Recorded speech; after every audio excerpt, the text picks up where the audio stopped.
Hello everyone and welcome to Liam's Lyceum. I'm your host Liam, aka Hembar, and today I'm bringing you my top 10 reads of 2022.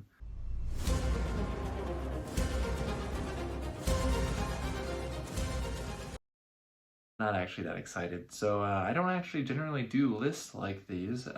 One, because I'm not that interested, and two, if I am interested, I don't feel capable.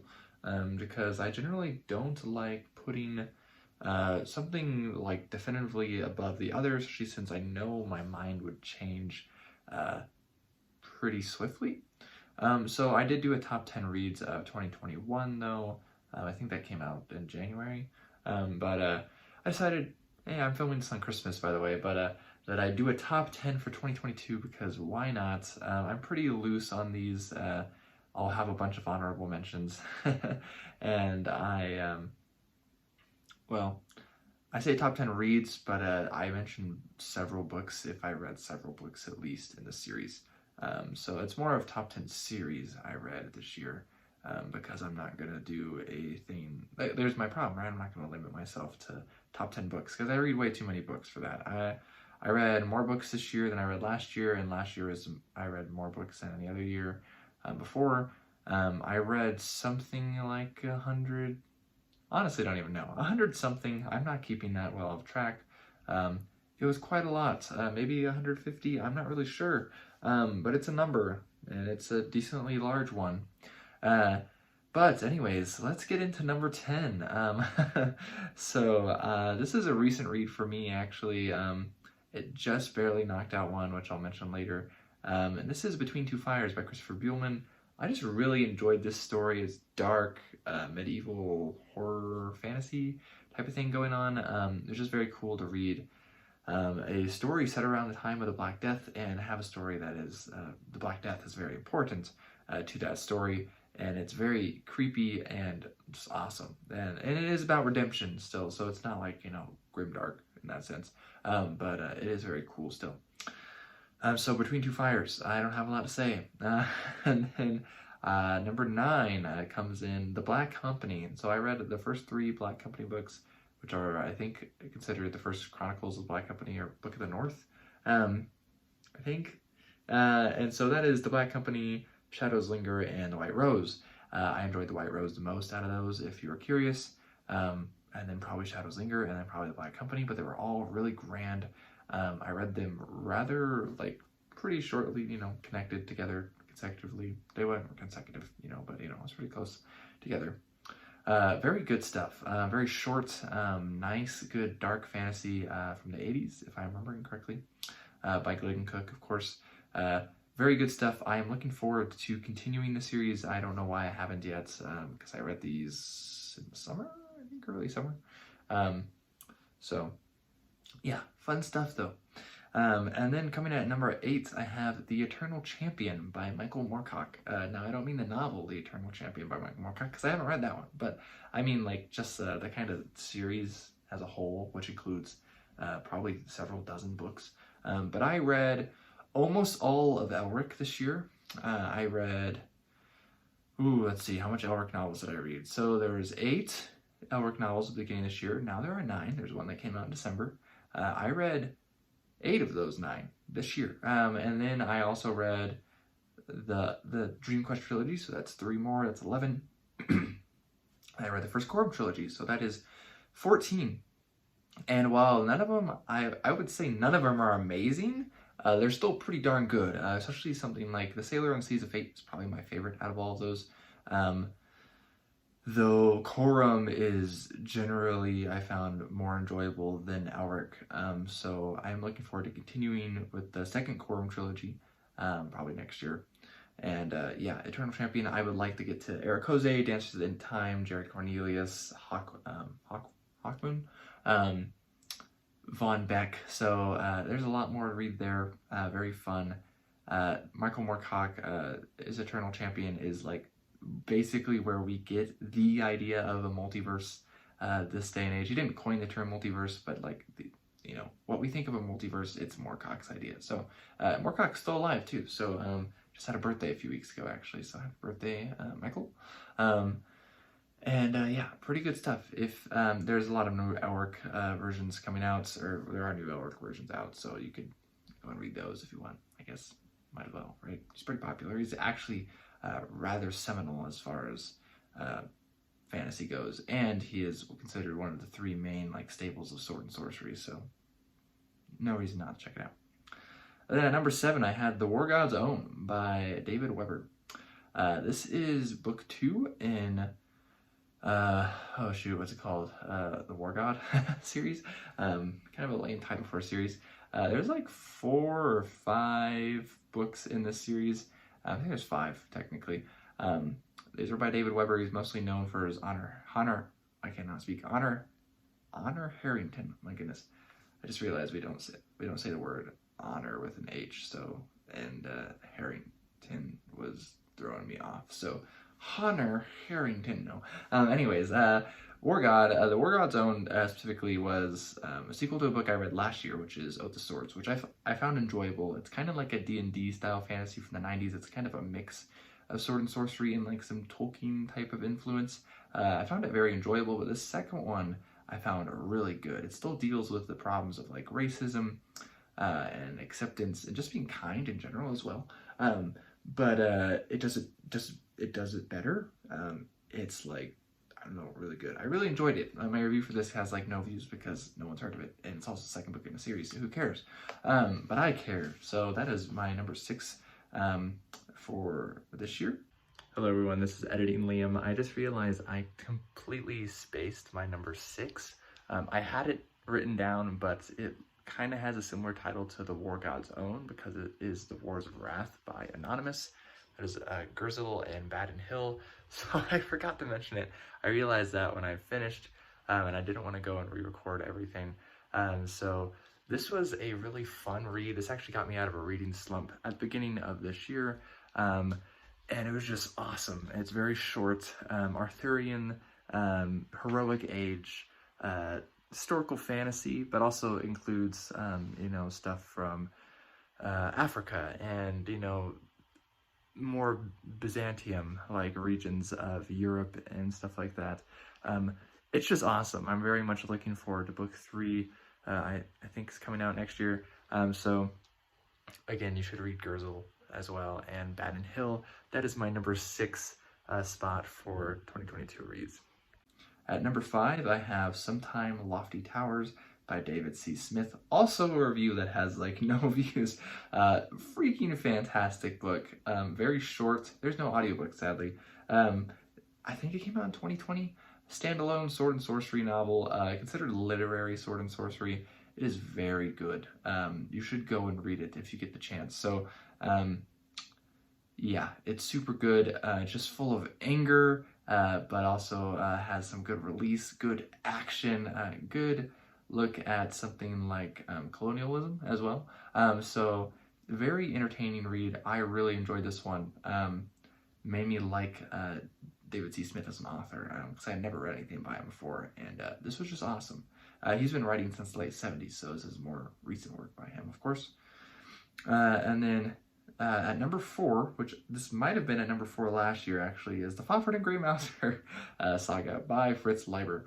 I read from Swords and Wizardry, I think is number 4.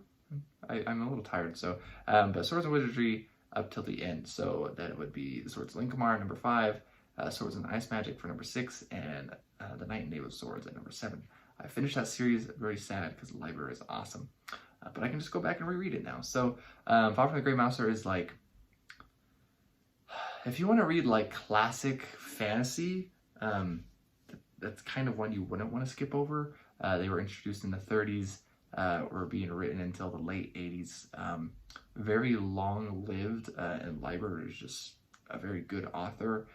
One who is underappreciated. His birthday was actually yesterday as of recording this, so he's like the only author to win a Hugo for a novel, novella, novelette, and short story. Or not only one, there's a couple other ones, but he is the only author I think that's like a grandmaster of sci-fi and fantasy and horror. So anyways, he's quite an impressive writer, and his Fafhrd and Grey Mouser stuff, I would say, so for what I've read so far, and I really enjoy his stuff, is probably the best. It's just so good. I was listening to a song about Falcon and the Grey Mouser a week or two ago, and it made me cry.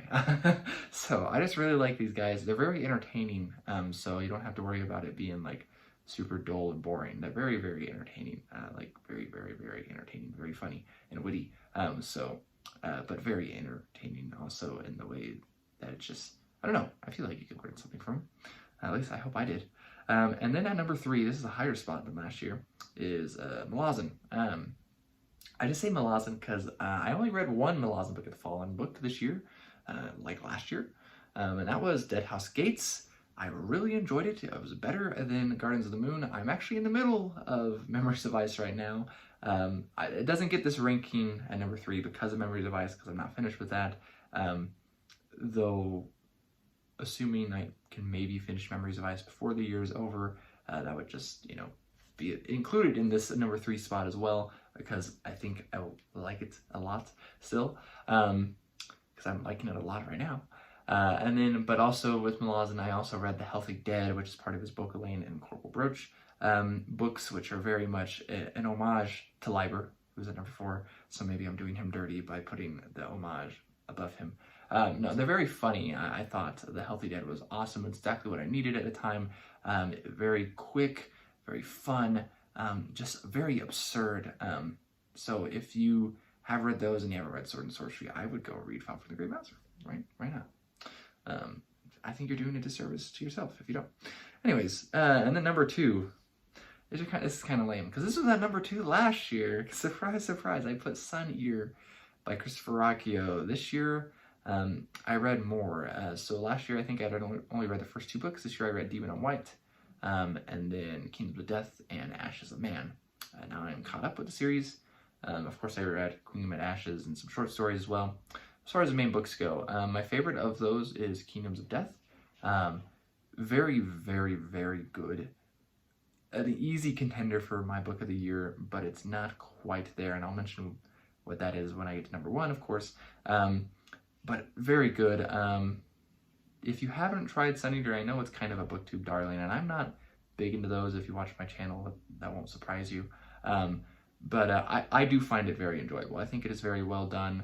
It's a little on the longer side, like a lot of modern reads are, but it is still very worth it, in my opinion. I think every page there is lovely, and I very much enjoy those books. It has nothing to do with me actually talking to Christopher Ruocchio, who I think some people will probably assume that, not just from me, but I mean, because Christopher Ruocchio has quite a presence on Discord, some booktube Discords, and Christopher's a very cool guy, but I'm definitely not kiss his ass and say his books are good just because I've chatted with him on, a few or several occasions or whatever, but no, they are very good books. And so I'm going to mention a bunch of honorable mentions here. I don't know if I'm going to put these all up on the screen. I'm hoping I'm putting all these other ones on the screen that are getting numbered spots. But I have Tales from the Wolver Unicorn, which is book 2 in Thieves' World, anthologies by various authors. I have The Temptation of Elminster. I have the first 3 Barsoom books as honorable mentions.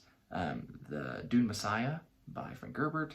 The Avatar series by various authors as well. Jarell Joiry by C.L. Moore.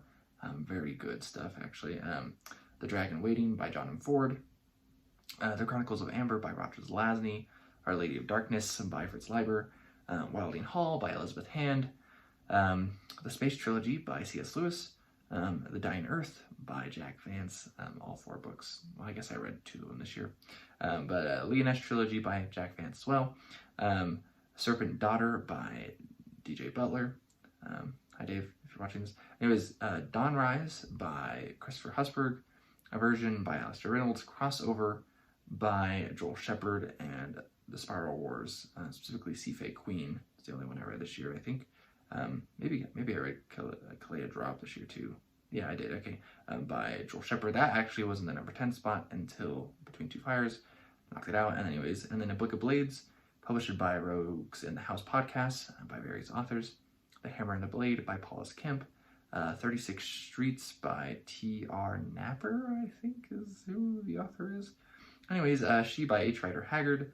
Frolic on the Amaranthine by Chase A. Fulmar.